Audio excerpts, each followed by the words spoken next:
other thing that atheism taught me is I don't have to share my deconstruction story to evangelize anyone. I can share it if I want to inform and validate my internal trauma and my life story. I don't owe anyone an explanation to why I don't believe in a God or in any Christian faith. I don't have to justify the way I live. That's what being an adult is all about.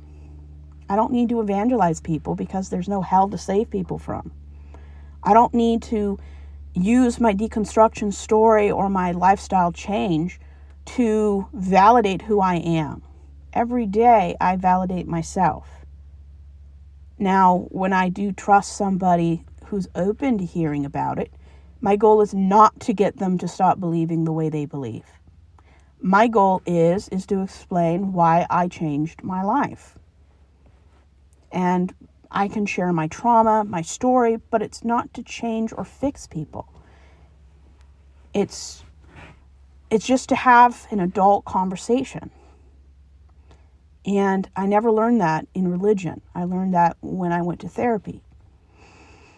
And my deconstruction story is how I gained autonomy over my life, how I stopped believing myths, how I pursued what I wanted, which was truth and critical thinking.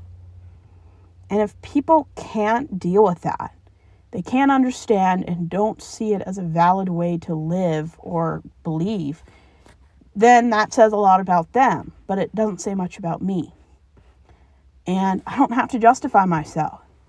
I don't need a savior. I don't need a God to make me a better person. I understand autonomy, consent, and agency. That's how I know if something's wrong. And as long as I'm not hurting anyone or putting my own life and choices in danger, I can make the life I want. And that's why I'm careful who I talk to. Because there's a lot of people out there that will use your trauma and your deconstruction against you. And it's not okay. But that's just part about being in the world. There's people out there that will hurt you, and there's a lot of people who won't, and then there's people in between.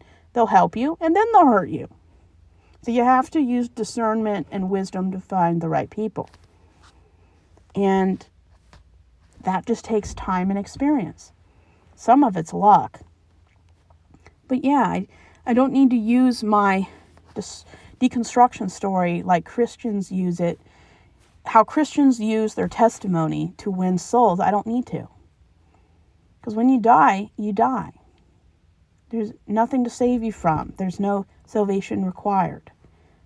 My God didn't create a problem and then won't worship when he fixes the problem he created, which problem doesn't exist. So that puts everything in perspective.